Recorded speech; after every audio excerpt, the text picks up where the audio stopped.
narito na naman tayo para sa isang napaka-sweet at nakakakilig na love story nila Kalingap Edu at Ate Viancy. Tulad mo ay aking makilala at kung ano ako'y Para sa pagpapatuloy ng ating love story ay nandito pa rin ang EDC Love Team sa kanilang pinuntahan ngayon dahil ang buong Kalingap Team ay nasa Baguio. Pagkatapos ng kanilang paggagala noong umaga na suot ang traditional costume o damit ng mga taga Baguio ay kinagabihan gumala-gala muna sila at marami din talaga silang napuntahan. At dahil nga sa kasikatan nila, marami na rin talaga ang nakakakilala sa EDC Love Team at sa Kalingap Team. Kaya dinumog din talaga sila ng mga EDC lovers doon sa Baguio at marami ang nagpa-picture sa kanila. Talagang sikat na ang Love Team na ito, kaya naman nakakatuwa na marami na silang mga supporters. through wind and through rain, through trouble and pain. If ever my heart strained,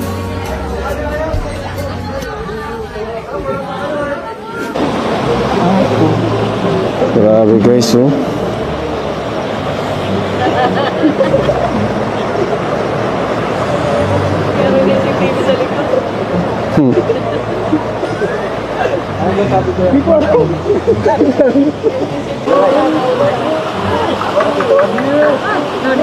Grabe guys, may sariling moment ang EDC guys, oh. Grabe guys. May sariling moment ang EDC guys. Yung mga kalingap, oh.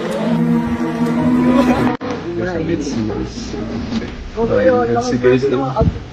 Grabe guys. Cool.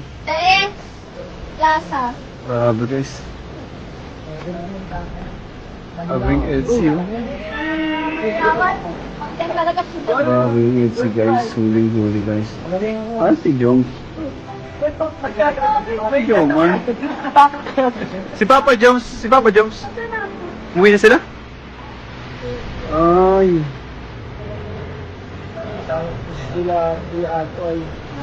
Grabe guys. Huling-huli. Huling-huling EDC guys.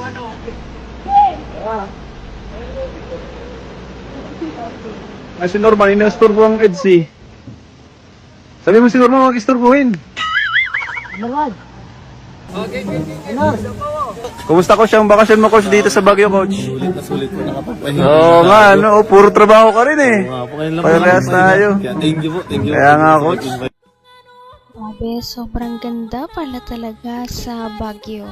Lalong-lalo na kapag umabot ang gabi dahil marami din talagang mga Christmas lights o mga pailaw doon kaya mas lalong nag-enjoy sa view ang EDC Love Team at ang buong Kalingap Team. ikaw lang ang tinitipon. Huling-huling EDC guys.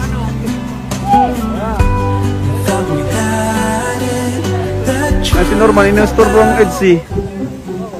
Sabi mo si Norman, mag-istorbohin. Kumusta ko siyang bakasyon mo, coach, dito sa Baguio, coach? Sulit po nakapagpahinga. Oo nga, ano, puro trabaho ka rin eh. Oo nga po, ngayon lang po Parehas tayo. Kaya thank you po, thank you. Kaya nga, coach. Invite, grabe. Saka first time ko, hindi po makapunta. First time mo dito sa Baguio? Na nga po, grabe. Ganda, no? Malamig po. Malamig pa. Sarap mag-OOTD. Oo nga po. Kahit mag-doble-doble, ano? Oo po. Ay, mga kalingap si coach. Hello Oh. po, hello po. Kalingap coach, nakapasyal dito. Ganda. Kuya Tats! Bigay ko na kay Papa mo, regalo. Ay siya? Ay, di ko nakita. Wala yun sa vlog ko. Ha? Rabay! Ay, Rabay! Pag-bibi, oh! Oh. Ah. Play kayo, play. Play kayo, baby. Play kayo, dali, play kayo. Grabe, ang dami ko na tinapuntahan ngayon. Oo nga. Ang gaganda pa po. Ang ganda nga. Ganda. Kaya ako po ang ganda. Na, Oo nga, ang ganda. Ang ganda naman talaga. Kaya nga po. Oo. Sana mas tumagal pa tayo dito ng konti, no? Para ma-enjoy pa natin ang Baguio. Ano, okay lang po sa'yo? Ano, suot ko tong jacket, hindi ka man nilalamig. Oo, para di ka lamigin, no? Ayos lang, titingin ka na lang po. Baka magkasakit ka. Baka nilalamig ko. Naisip ko kasi ni mama mo palagi. Pinapatingin ka sa akin. Mamaya, mapaano ka. Mapagalitan ako nun. Sabi, hindi kita inaalagaan. Sabi ko naman kay mama kung bahala. Nakakatuwa naman talaga na makita si Kalingap Edu na talagang nag-aalaga kay Ate Fiancy. Hindi niya talaga papabayaan si Ate Fiancy kahit anong mangyari dahil ito ay ipinagkatiwala sa kanya. At tutuparin niya ang pangako niya sa mama ni Ate Fiancy. kita mahal. Ayos lang, titingin ka na lang po. Baka magkasakit ka. Baka nilalamig ko. Naisip ko kasi ni mama mo palagi. Pinapatingin ka sa akin. Mamaya, mapaano ka. Mapagalitan ako nun. Sabi, hindi kita inaalagaan. Sabi ko naman kay mama kung bahala sa'yo eh. Ano dito, no? Sana... Bakit? Anong experience mo ngayon sa Baguio? Yung alam mas maganda? Yung ngayon ba o yung dati? Parehas naman po, pero mas maganda ngayon. Bakit naman? Bakit? Ang daming kasama. Dami kasama na? Tapos kasama ka. Joke lang. Bakit binawi?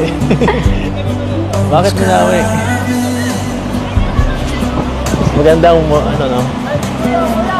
Masaya dito. Pero totoo yun. Tama, lahat sila kakasayahan, no? Masaya din. Masaya ka dito kasama ako. Loner pa naman ako. Iniisip mo yata. Siya nga pala.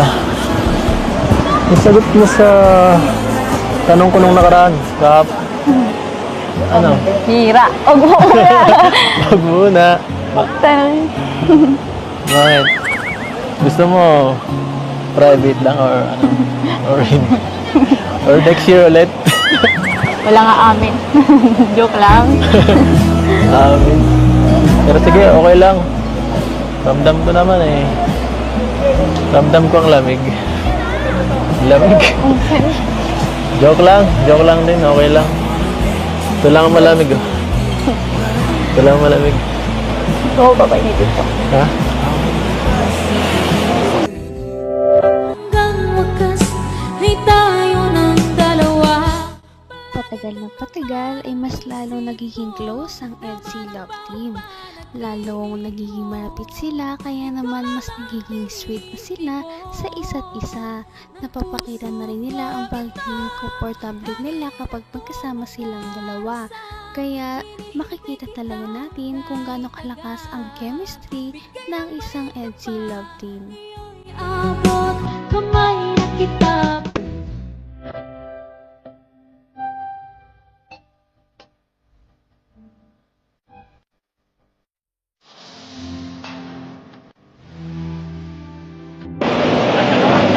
Sarap. Ang malamig. Malamig pa ako. Sarap. Gamitan pa natin ito. Pinahiram niyo akong jacket.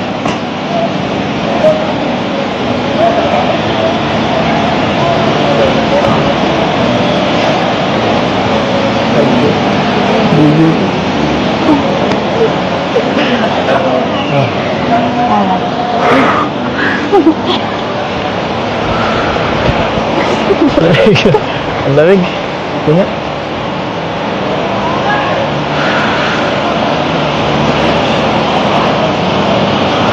Ganun na.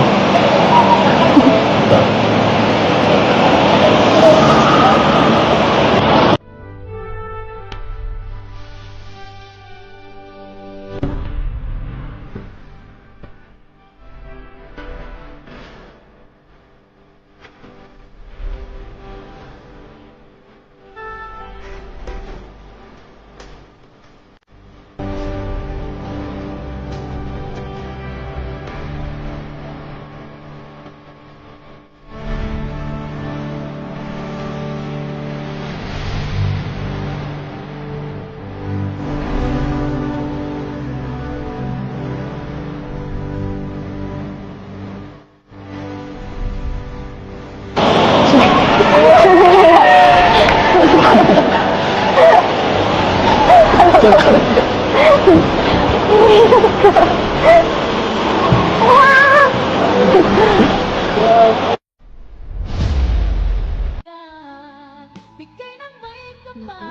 parang ang lamig sa Baguio ay siyang nagpainit sa dalawa. Kaya naman nakakatawa dahil makita natin na talagang sinusuportahan at iniingatan nila ang isa't isa. Kaya papanoorin pa natin at abangan ang mga susunod na mangyayari sa kanilang Baguio outing. Napaka-sweet talaga nila at napakabait ng tambalang ito kaya maraming sumusuporta. Kaya naman sana ipatuloy natin silang suportahan at mahalin si Viancy, si Kalingap Edu at ang Kalingap team. Yun lamang at maraming salamat sa panonood. Abangan natin kung magkakatuluyan ba talaga si Kalingap Edu at Viancy. Hanggang sa muli. Bye! Ngayon'y abot